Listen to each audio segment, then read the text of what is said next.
Morning all of you. మిత్రధర్మం బొమ్మేల పోతున్న గారు డే 3 క్లాస్. మనం ప్రీవియస్ క్లాస్లో కుచేలుడు శ్రీకృష్ణుని యొక్క సభామందిరానికి వచ్చిన తర్వాత అతనికి చేస్తున్నటువంటి అతిథి మర్యాదను చూసి అక్కడున్నటువంటి అంతఃపుర స్త్రీలు, అంతఃపుర కాంతలు ఎవరైతే ఉన్నారో వాళ్ళందరూ కూడా పరిపరి విధాలుగా కుచేలుడి యొక్క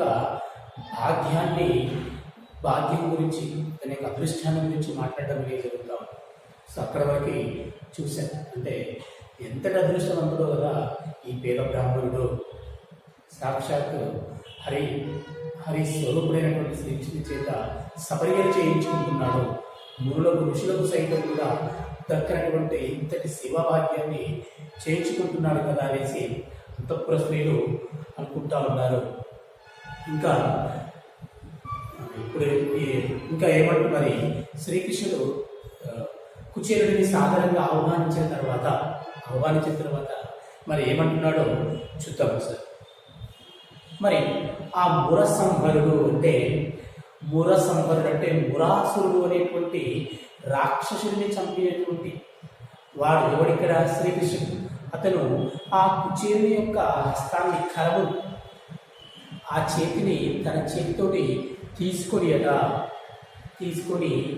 ఎంతో ఆత్మతోటి, కుతూహలంతో, ఉత్సాహంతో ఇలా అంటా ఉన్నాడు అట. అంటే ఏమంటా ఉన్నాడు అక్కడ? మన గురుగృహంపున, అంటే మనము మన గురువు గారి కుటీరం ఏదైతే ఉందో ఆశ్రమనందున, నీకు గుర్తుంది కదా, ఆ ఆశ్రమనందున నెరపినటువంటి, అంటే గడిపినటువంటి ఆ రోజులన్నీ కూడా నీకు గుర్తున్నాయి కదా. చరిత్రములు అంటే వాటి గురించి కొన్ని ముచ్చటించాడు కదా శ్రీకృష్ణ భగవానుడు. ఆ వాసుదేవుడు తన బాల్య మిత్రుడైనటువంటి కుచేలుడితోటి ముచ్చటిస్తూ ఉన్నాడట. గురుకులంలో జరిగినటువంటి కొన్ని సంఘటనలు, ఆ చరిత్ర అవన్నీ కూడా ఒక్కసారిగా గుర్తు చేశాడట. గుర్తు చేసుకుని మళ్ళీ ఇలా అంటా ఉన్నాడు అట. ఎంతో నేర్పుతోటి, చతురతతోటి, మళ్ళీ కుచేలుతోటి అంటా ఉన్నాడు అట. ఏమని అంటే, ఓ బ్రాహ్మణోత్తమా, అంటే ఇక్కడ బ్రాహ్మణుల్లోనే ఉత్తముడైనటువంటి వాడా అని తన మిత్రుడైనటువంటి కుచేలుడిని సంబోధిస్తున్నాడు ఆ వాసుదేవుడు. ఓ బ్రాహ్మణోత్తమా, మరి వేద పఠనాలబ్ధ దక్షత గల 4 వంశముల వలన పరిణయంపైనట్టి భార్య సుశీల వర్ధనములన దగ భవత్సదృశయమునే. అంటే ఇక్కడ ఓ బ్రాహ్మణోత్తమ, అంటే ఓ కుచేలుడా, ఉత్తముడైనటువంటి బ్రాహ్మణుడా, మరి వేద పఠనాలబ్ధత అంటే వేదాలు పఠించడంలో లబ్ధత, దక్షత అంటే సమర్థత అని. లబ్ధము అంటే ఇక్కడ ఆశ, కోరిక, వేదాలను పఠించాలి అనేటువంటి కోరిక కలిగి, దక్షత అంటే సమర్థత, మరి వేదాలను పఠించాలనేటువంటి బలమైన కోరిక ఉంది. అంతటి సమర్థత కలిగినటువంటి 4 వంశమున, అంటే ఇక్కడ బ్రాహ్మణ వంశం నుంచి వచ్చినటువంటి నీ భార్య,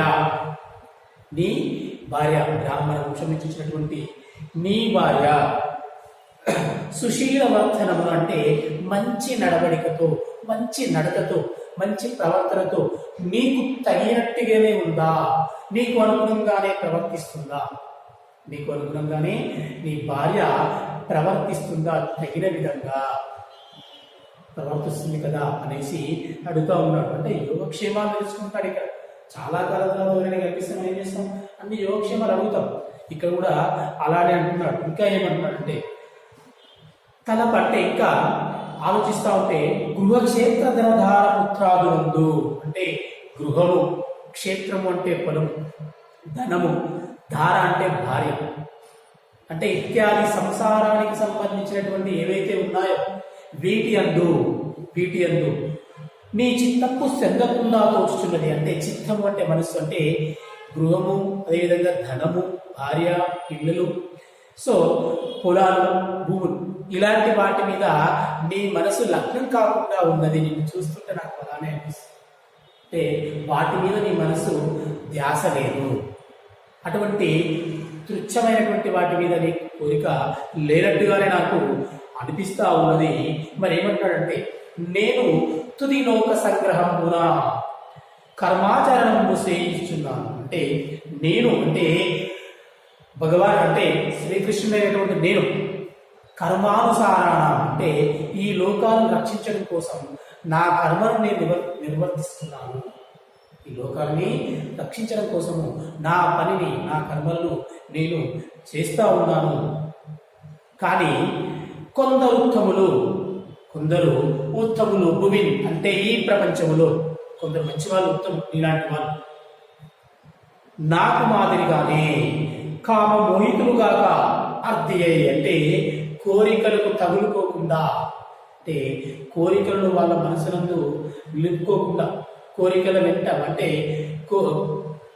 కోరికలను వాళ్ళ మనసునందు లగ్నం చేయకుండా ఉండి కామ మోహితులుగాక అర్థయుక్త కర్మములు ఆచరించు. అంటే తగినటువంటి పనులు చేస్తూ ఉంటారు లోకహితం కోసమై, లోకం హితం కోసమై పనులు చేస్తూ ఉంటారు. కోరికలకు తగులుకోకుండా ప్రకృతి సంబంధములు వాసి అంటే ఈ మాయా ప్రపంచంలో వాళ్ళు కొంచెం బయటి వైపుగా ఉంటారు. అంటే ఏదైతే ఇక్కడ వాస్తవిక ప్రపంచంతో ఏదో కంటికి కనిపిస్తూ ఉంటాయి భౌతికత, వీటికి తగులుకోకుండా ఉత్తమమైనటువంటి వాళ్ళు లోకహితమైనటువంటి పనులు చేస్తూ ఉంటారు. భవ్యనిష్ట దవిలి ఎందురు అంటే ఆ విధంగా వాళ్ళు నడుచుకుంటూ ఉంటారు లోకహితార్థం కోసం కొందరు ఉత్తములు అనేసి ఇక్కడ అంటే నువ్వు కూడా అలానే ఆ కోవకే చెందినవాడివి కదా అనేసి ఇక్కడ ఆ వాసుదేవుడు తన మిత్రుడైనటువంటి కుచేలుని అడుగుతా ఉన్నాడు. అంతేగాక ఇంకా అన్నాడు ఇక్కడ, అది ఏనుగాక సకల భూతాత్మకుండైన నేను తపోవ్రత యజ్ఞ శమధాన దమాతుల చేత సంతసించను. ఇక్కడ చెప్తా ఉన్నాడు ఇక్కడ. అంటే సకల భూతం అంటే సకల చరాచర ఈ ప్రాణికోటిలో ఏవైతే ప్రాణులు వాటన్నిటిలో నేను ఆత్మస్వరూపుడినై ఉన్నాను.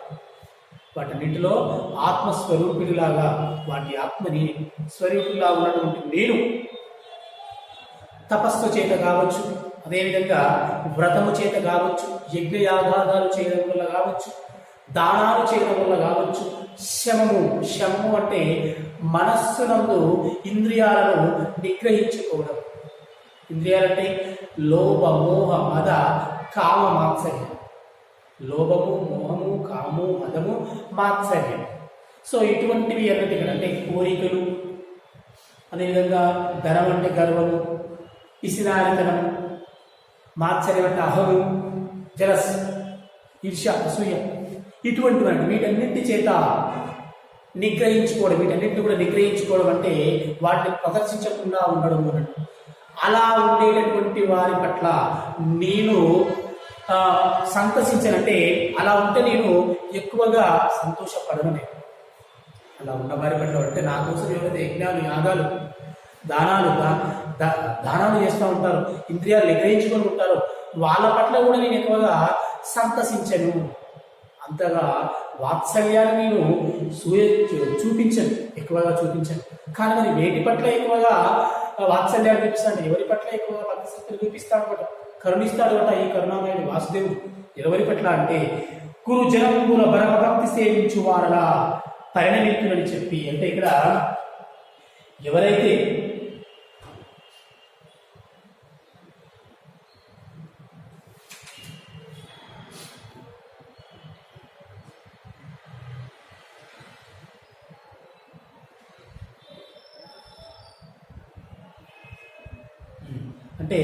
ఎవరైతే గురువులను భక్తితోటి సేవిస్తారో అటువంటి వాళ్ళు, ఏ విధంగా అయితే వాళ్ళు గురువులని భక్తితోటి సేవిస్తారో అటువంటి వారి పట్ల నేను ఎంతో సంతోషాన్ని ప్రకటిస్తాను.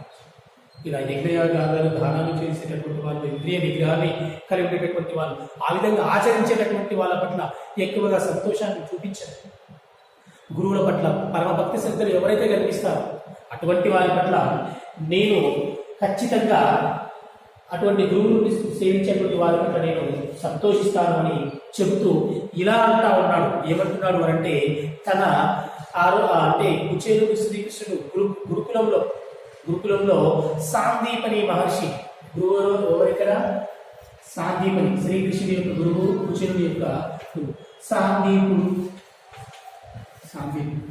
మరి ఈ గురువు గారి ఆశ్రమంలో జరిగినటువంటి సంఘటనలు మళ్ళీ గుర్తు చేసుకుంటా ఉన్నారు.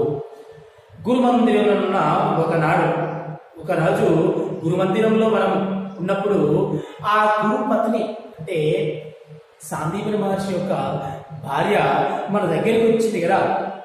వచ్చి ఏం చెప్పింది? అడవికి జనినా అయ్యి అవసరం అంటే ఆ సమయంలో మనని అడవికి పంపించింది. మన దగ్గరికి వచ్చి అడవికి పంపించింది. అంటే మిత్రుడు కలిసినప్పుడు మనం ఏం చేస్తామంటే అన్ని ముచ్చట్లు పెట్టుకుంటాం, పనికి అన్ని ముచ్చట్లు పెట్టుకుంటాం జనరల్గా. సో ఇక్కడ కూడా అదేవిధంగా అంత పాత జ్ఞాపకాలన్నీ కూడా గుర్తు చేస్తా ఉన్నాడు ఇక్కడ శ్రీకృష్ణుడు.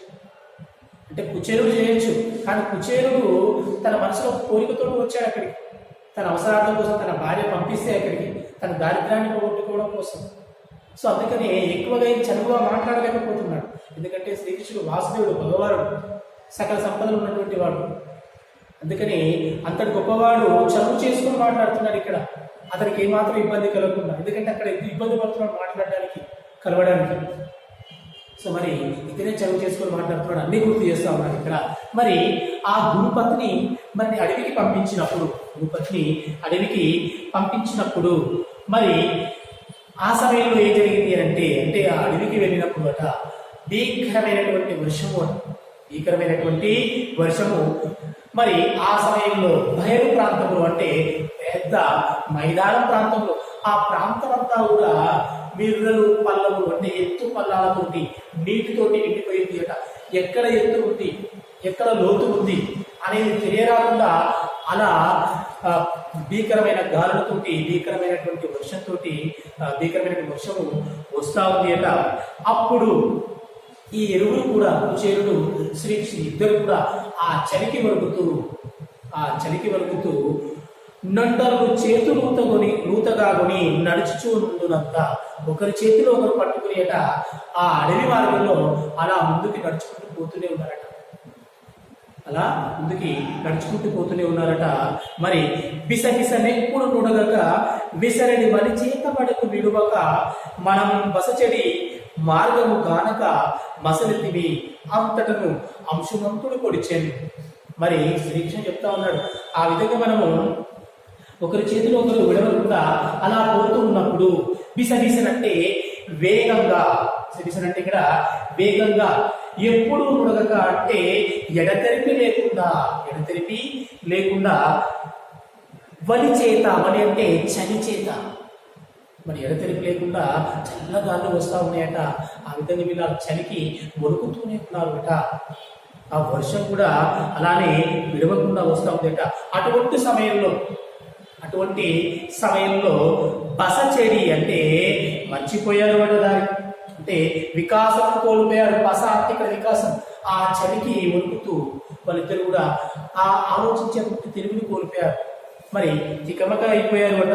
అప్పుడు మార్గము కానక మసిలితివి అంటే మనకు మార్గము తెలియక, ఎక్కడి నుంచి వచ్చామో ఎటు పోవాలో ఆ మార్గము అనేది తెలియక మనము మసిలితిని అంతటి అంటే అక్కడ ఇక్కడ తిరుగుతా ఉన్నాము, అగమ్య గోచరంగా తిరుగుతా ఉన్నాము, గుర్తింపుది కదా. అదే సమయంలో అంశుమంతుడు అంటే ఇక్కడ సూర్యుడు,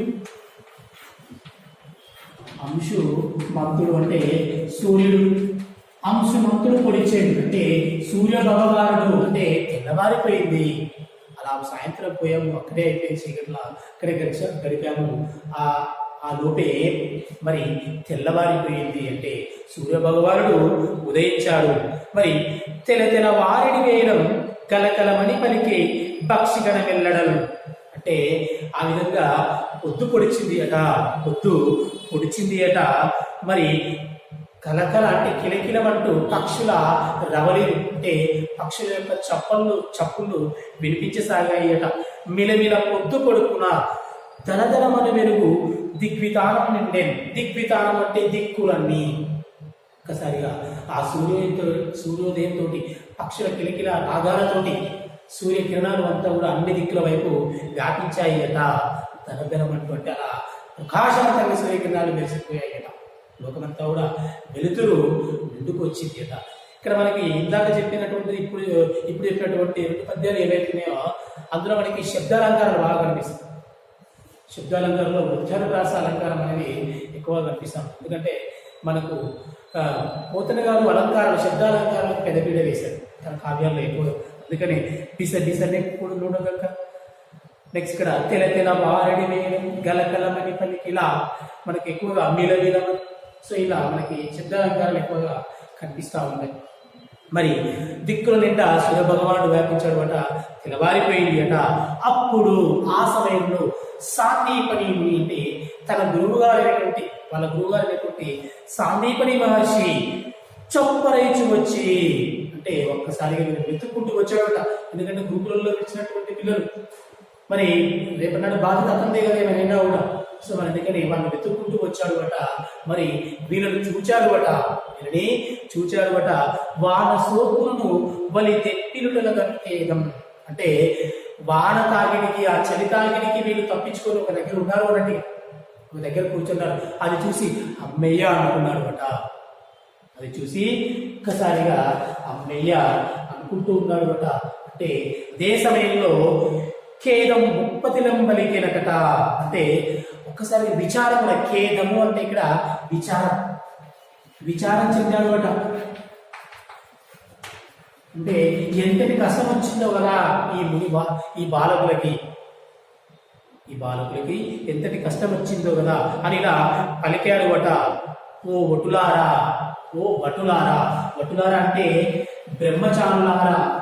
వటులారా అకట అంటే అయ్యో పాపం కదా అంటారు. వటులారా అంటే బ్రహ్మచారులారా అంటే ఫ్రెండ్లీ అంట బ్రహ్మచారులు అంటారు. సో మరి ఓ వటులారా. ఇప్పుడు చెప్పేటువంటి పద్యము ఇంపార్టెంట్ పద్యము మీకు పిక్ పెడతాను చూసుకోండి. చదువుతున్నాను ఒకసారి. కటకట ఇంట్ల మా కొరుకుగా చనుతెంచి, కటకట ఇంట్లు మా కొరుకుగా చనుతెంచి,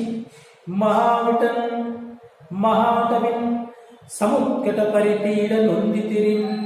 కావున శిష్యులు మీ రుణంబు నీకుటకిది కారణంబు సమకూరడిపో. ఇట మీద మీకు విస్ఫుట ధనభంగుధార బహుపుత్ర విభూతి జయాలున్నతుల్. సో ఇక్కడ గురువుగారు సాందీపుని మహర్షి వాళ్ళని చూసి ఇలా అంటున్నాడు. కటకట అంటే అయ్యయ్యో. ఇట్లు ఈ రీతిగా అంటే ఈ విధంగా మా కొరకు జన్మించి ఈ మహాటవి అంటే గొప్పదైనటువంటి అరణ్యంలోకి మా కోసం వచ్చారు కదా మీరు. అంటే తన పిలిమిటి కట్టెలకు పంపించింది కదా, అడవికి పంపించింది కదా. సో మరి మా కోసం ఇక్కడికి వచ్చి సముద్గట పరిపీడను తెలిసింది అంటే ఇంతటి బాధను అనుభవించారు కదా. చాలా తీవ్రమైనటువంటి బాధని మీరు పొందారు. కావున నా ప్రియమైనటువంటి శిష్యులారా మీ రుణంబు అంటే మీ రుణము తీరిపోయింది. మీ రుణంబు ఈ గుట అంటే తీరిపోయింది. ఇది కారణం అంటే ఇదే కారణం అంటే ఇలా మా కోసం అడవిలోకి వచ్చి మా పనులు చేయడం కోసం అడవిలోకి వచ్చి ఈ విధంగా కష్టాలు పడ్డారు కదా. ఈ విధంగా గురువు గారి యొక్క రుణాన్ని మీరు తీర్చుకున్నారు కాబట్టి ఇక మీదట మీకు మరి నేను కొన్ని వరాలు ఇస్తున్నాను. వరాలు అంటే ఆశీర్వదిస్తున్నాను, ఆశీర్వచనాలు చెప్తా ఉన్నాను. ఏంటి అని అంటే మీకు విస్ఫుట ధనబంధుధార అంటే చాలా ఎక్కువైనటువంటి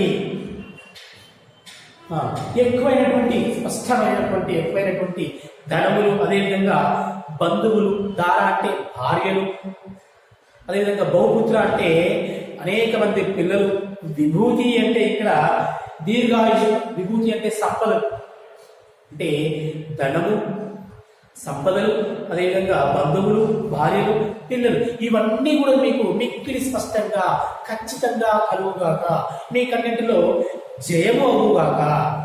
మీకు అన్ని విషయాల్లో జయము కలుగుగాక అనేసి ఆ సాందీపని మహర్షి వీళ్ళకి ఆశీర్వాదం ఇవ్వడం అనేది జరిగింది. ఎవరికి? కుచేలుడికి, అదేవిధంగా శ్రీకృష్ణుడికి. సో మరి ఇంకా ఏమంటున్నాడు అంటే, ఆ విధంగా సాందీప్ అంటే ఇదంతా కుచేలుడు శ్రీకృష్ణుడు గుర్తు చేస్తూ ఉన్నాడు. ఆ విధంగా సాందీపని మహర్షి ఆ గురుకులానికి తీసుకుని వచ్చాడట వీరిని. అక్కడి నుంచి వాళ్ళ గురుకుల ఆశ్రమానికి తీసుకుని వచ్చాడట. అది అంటా ఉన్నాడు, మనమున దళితే ఇటంచు మరియు మనమున అంటే మనస్సు, మనము అంటే ఇక్కడ మనస్సు. మరి మనస్సునంతా ఇదంతా నీ గుర్తే ఉంది కదా ఓ కుచేల, ఓ బ్రాహ్మణోత్తముడా అనేసి ఇక్కడ శ్రీకృష్ణ భగవానుడు అంటా ఉన్నాడు. అలా అంటూ ఇంకా పలుకుతా ఉన్నాడు. అనగా అంటే ఏ విధంగా అంటే ఏ పాపము లేనటువంటి వాడా, అనగా అంటే ఇక్కడ అర్థము పాపము లేనటువంటి వాడా, అనగా ఇటువంటి పాపము లేనటువంటి వాడా, మన మధ్య అయినటువంటి మన మధ్య ఎనము చేయుచు నన్యోన్య స్నేహవాత్సల్యములు చేయు కృత్యములు మరవవు కదా. అంటే మనము గురుకులంలో ఏ రీతిగా మెలిగాము అవన్నీ ఆ స్నేహ వాత్సల్యము ఆ ప్రేమ ఏది కూడా మర్చిపోలేదు కదా నీవు కుచేలా బ్రాహ్మణ శ్రేష్ఠుడా అని ఆ విధంగా ఆ మాధవుని యొక్క మధురాలాపములు అంటే మధురమైనటువంటి చక్కనైనటువంటి ఆ మాటలు విన్నటువంటి కుచేలుడు ఇలా అంటున్నాడు అంట శ్రీకృష్ణుడికి బదులు చెప్తా ఉన్నాడు ఇక్కడ. ఏమని? గురుమతి అంటే మంచి బుద్ధి కలిగినటువంటి వాడ, మంచి బుద్ధి కలిగినటువంటి వాడ, గొప్ప బుద్ధితోటి ఇలా అంటాడు. గురుమతి తలంపగా అంటే మంచి బుద్ధితోటి ఆలోచింపగా, గొప్ప బుద్ధితోటి ఆలోచింపగా, త్రిజగద్గురుడు అంటే నీవు 3 లోకాల గురుడివి. 3 ముల్లోకాలు అంటాయి కదా, మరి ముల్లోకాలకి నీవు గురుడివే ఓ హరి, నీవు గురుడివే. హరి అంటే పాపాలు హరించేవాడా ఓ శ్రీహరి, నీవు 3 లోకాలకి గురువుడివే, 3 లోకాలకి గురువువే. కానీ నీవు శిష్యుడిగా ఎందుకు చేరావు అంటే, నీవు శిష్యుడిగా ఎందుకు చేరావు అంటే నీకు గురుడనగా ఉండదు తప్ప ఇంతను నీ క్రయంగా విడంబనవ యగుగాదే. అంటే నీవు 3 లోకాల గురుడు నువ్వే, కాకపోతే ఈ లోకములో అంటే ఆదర్శంగా ఉండడం కోసము ఆ విధంగా అవతారం ఎత్తావు కాబట్టి ఈ విధంగా లోక ఆదర్శం కోసం నీవు శిష్యుడిగా ఈ విధంగా పెరిగావు. అంతేగాని నీవే ఈ విశ్వానికి గురువు, విశ్వగురువువి అని కుచేలుడు అన్నాడు కూడా. మరి ఆ విధంగా అన్న తర్వాత ఎంతో సామాప్రాయంగా పలికిన పలుకులు విని ఇంత మంచిగా పలికినటువంటి ఆ పలుకులు విన్నటువంటి ఆ శ్రీకృష్ణుడు కుచేలుడు అన్నటువంటి ఆ మాటలు విన్నటువంటి ఒకసారిగా ఆ పుండరీకాక్షం అంటే తామరకు రేకులు లాంటి కన్నులు కలిగినటువంటి వాడు, అక్షములు అంటే కన్నులు ఇక్కడ. మరి ఆ పుండరీకాక్షుడు మందస్మిత వదనాల విందులవుచు అతన్ని చూచి అంటే చిరునవ్వుతోటి తను పలికినటువంటి పలుకులు విని చూచి ఇలా అంటా ఉన్నాడు అట. ఏమని? నీవిచ్చటికి వచ్చినప్పుడు, నువ్వు ఇక్కడికి వచ్చావు కదా, నీవు ఇక్కడికి వచ్చినప్పుడు ఖచ్చితంగా భక్తితోటి ఏదో నాకు తీసుకొని వచ్చుంటావు, ఇవ్వడానికి, ఏమైనా ఇవ్వడానికి తీసుకొని వచ్చుంటావు. ఏమి పదార్థములు తెచ్చితి ఆ పదార్థము లేశమాత్రం పైన 10,000గా అంగీకరిస్తా. అంటే నువ్వు తెచ్చింది ఏదైనా సరే, ఎంతైనా సరే దాన్ని నేను 10,000గా అనుకుంటాను. అంటే 10,000 రెట్లతోటి సమానం తెచ్చిన అంత గొప్పగా నేను అది స్వీకరిస్తాను అని అంటూనే ఇంకో మాట అన్నాడు. అలా కాకుండా భక్తితోటి తెచ్చింది ఏదైనా సరే తీసుకుంటాను అంటే అలా భక్తితోటి కాకుండా వేరేలాగా తీసుకొచ్చినట్లయితే ఇక్కడ అదే అంటున్నారు, నీచవర్తనుండై మద్భక్తి రగులుకుని, నీచమైనటువంటి ఉద్దేశంతో భక్తి లేకుండా ఏమైనా తీసుకొచ్చినప్పటికీ కూడా అవి హేమాచల తుల్యములైనంటే బంగారంతో సమానమైనప్పటికీ కూడా, బంగారాలతో గొప్ప కానుకలైనప్పటికీ కూడా అవన్నీ కూడా నా మనమునకు సమ్మతము కాదు, అవి నాకు సమ్మతమైనటువంటి అంటే నేను వాటిని స్వీకరించను. భక్తితోటి ఏమి తీసుకొచ్చినావో నేను స్వీకరిస్తాను. అది 10,000 రెట్లతోటి నాకు 10,000తోటి సమానము అదే మనస్సులో నాపై భక్తిభావంతో లేకుండా ఏమైనా తీసుకొచ్చినా ఏమము అంటే బంగారం ఇక్కడ ఏం తెచ్చినా కూడా అవి నాకు సరి సమానమైనటువంటిగా నేను వాటిని స్వీకరించండి. వాస్తవమే. చిన్న సందర్భం గురించి నేను చెప్తాను. శ్రీకృష్ణ తులాభారం. సత్యభామకి ఏమో సంపదలు చాలా ఉంటాయి. ఒక రకమైనటువంటి గర్వంతో నా సంపదలన్నింటితో నా భర్తని నేను తూగలను అంటే నారద మహర్షి శ్రీకృష్ణ అనేటువంటి ఒక రకమైనటువంటి నాటకం. మరి ఆ శ్రీకృష్ణ తులాభారం ఆ సమయంలో శ్రీకృష్ణుడు ఒక తక్కెల్లో ఉంటాడు. ఇక్కడనేమో సత్యభామ తన సొమ్ము అంటే తన ఉన్నటువంటి ధనాన్ని బంగారాన్ని అన్ని తీసుకొచ్చి ఒక తక్కెల్లో పెడుతుంది. కానీ శ్రీకృష్ణుడు వాటికి దేవి కూడా తూగడు, సరి సమానం కాడు. అప్పుడు భర్తను కోల్పోయే పరిస్థితి ఏర్పడుతుంది. అదే సమయంలో రుక్మిణీదేవి వస్తుంది. చిన్న తులసి దళం పరమ భక్తిభావంతో అందులో వేస్తుంది. ఒక్కసారిగా ఆ భగవానుడు అలా ఆ తక్కెడలో నిలబడడం అనేది జరుగుతుంది. సరితూగడం అనేది జరుగుతుంది. అంటే ఇక్కడ భక్తికి ప్రాధాన్యత ఇస్తాడు, ఇలా గర్వానికి అహానికి కాదు. సో మరి ఇది ఒక నిదర్శనమే. మరి ఈ విధంగా ఖచ్చితంగా ఏదో తెచ్చి ఉంటావు. ఈ విధంగా భక్తి లేకుండా నా దగ్గరికి ఏం తీసుకొచ్చినావు, నేను వాటిని స్వీకరించను. ఎలా అంటే అది నువ్వు భక్తితోటి బలమైన పుష్టమైన ఫలమైన సలీలమైన బాయని భక్తి కొలిచిన జనులనిపించిన నిలిని రుచిరాన్నముగానే భుజించు.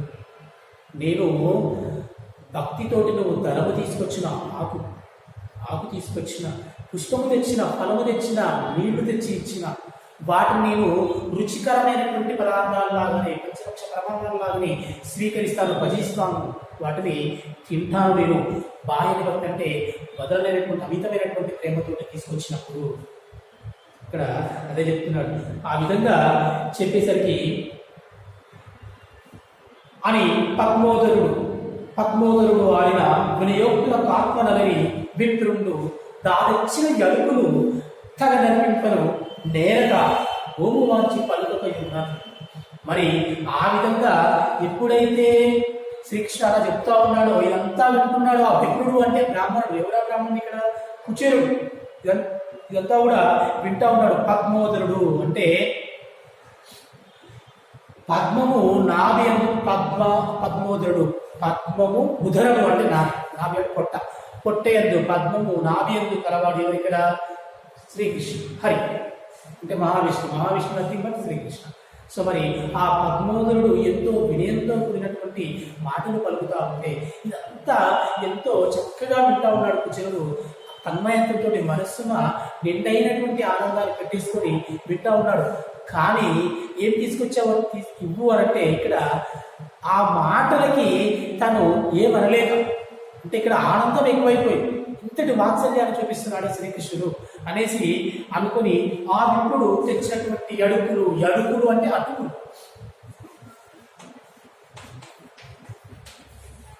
ఆ అటుకులు ఏవైతే తెచ్చాడో వాటిని ఇవ్వడానికి సంకోచపడతా ఉన్నాడు బట. వాటిని ఇవ్వడానికి అర్పించడానికి సంకోచపడతా ఉన్నాడట. అలానే ఏమీ మాట్లాడకుండా ఉండిపోయాడు బట. మరి ఈ విధంగా